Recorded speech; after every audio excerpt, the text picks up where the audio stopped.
I'm going to show you how you can install OnlyOffice on Windows 11 and or Windows 10. First off, go ahead and go to their official website, which is onlyoffice.com.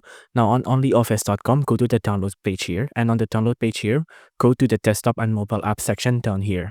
Now on the mobile and desktop section down here, you want to scroll down, and it depends on which one you want. So for Windows 10 or for Windows 11. I'm going to do for Windows 11 here. So I'm just going to click on the exe file here, and you can see it'll download right there. Now let's just go ahead and wait for it to finish download. Now, once downloaded, let's go ahead and open it up right here. And then let's just double click it to open it. Let's click on run.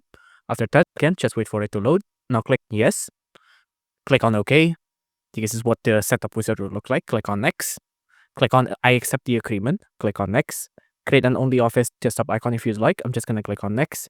And then I'm going to click on next. I'm going to click on install. And then let's just wait for it to install just like this.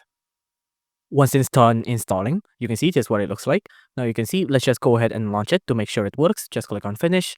And then you can see this is what OnlyOffice looks like. Pretty good. It works fine.